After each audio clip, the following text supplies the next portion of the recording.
মাত্র 14 বছর বয়সে ইতিহাস গড়ে ফেললেন বৈভব সূর্যবংশী। আইপিএল এর 18 বছরের ইতিহাসে যা কখনো দেখা যায়নি, আজ সেই অসম্ভবকেই সম্ভব করলেন এই তরুণ প্রতিভা। তার ব্যাট থেকে বেরিয়ে এলো এমন এক ইনিংস যা শুধু ম্যাচই বদলায়নি, লিখে দিলেন এক নতুন ইতিহাসের গল্প। এই বয়সে এমন সাহস, এমন দক্ষতা, ক্রিকেট বিশ্ব এখন তাকিয়ে শুধু এক নামের দিকে, বৈভব সূর্যবংশী। কি এমন করলেন তিনি, কেন সবাই এত অবাক, সবকিছু জানতে ভিডিওটি শেষ পর্যন্ত দেখার আবেদন রইল। এবং চ্যানেলে নতুন এসে থাকলে চ্যানেলটিকে সাবস্ক্রাইব করবেন।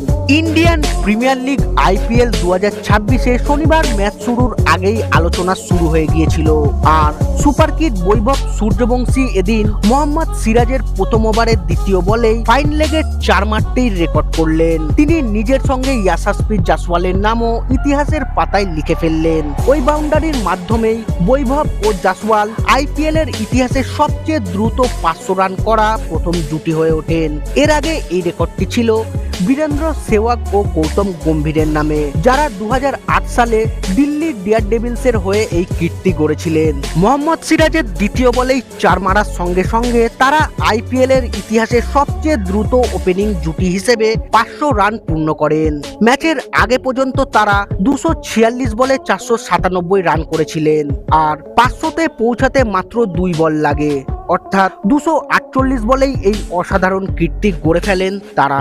এর ফলে সেহবাগ গম্ভীরের রেকর্ডও ভেঙে যায়। তারা 309 বলে 500 রান করেছিলেন। এক কিশোর ও এক তরুণ ব্যাটসম্যানের এই সাফল্য ভবিষ্যতে বড় বড় ব্যাটসম্যানদের জন্য ভাঙা কঠিন হয়ে উঠবে। বৈভব ও জাসওয়াল যে কীর্তি গড়েছেন তা এতদিন কোনো ওপেনিং জুটি ভাঙতে পারেনি। 2008 সালে সেহবাগ ও গম্ভীরের করা রেকর্ডকে তারা অনেক বড় ব্যবধানে পেছনে ফেলে দেন। শনিবার নরেন্দ্র মোদী স্টেডিয়ামে বৈভবের শুরুটা দেখে অনেকেই অবাক হয়েছিলেন। তাকে ধৈর্য ধরে রক্ষণাত্মক ব্যাটিং করতে দেখা যায়। যদিও শুরুতে অন্যভাবে খেলায় দর্শকরা কিছুটা অবাক হন, পরে তিনি গতি বাড়ান। 18 বলে 5টি 4 ও 1টি ছক্কার সাহায্যে তিনি বুঝিয়ে দেন প্রয়োজনে এক প্রান্ত ধরে রাখতেও পারেন তিনি। অন্যদিকে ইয়াশাসপ্রীত জাসওয়াল আক্রমণের দায়িত্ব নেন। দুজনে মিলে পাওয়ার প্লের পুরো সুবিধা নিয়ে 6.2 ওভারে 70 রান তুলে রাজস্থানকে শক্তিশালী সূচনা এনে দেন। উল্লেখ্য, ম্যাচ শেষ পর্যন্ত জেতে রাজস্থান রয়্যালস। তারা প্রথমে ব্যাট করে 210 রান তোলে, 6 উইকেট হারিয়ে। গুজরাট 20 ওভারে তোলে 204 রান।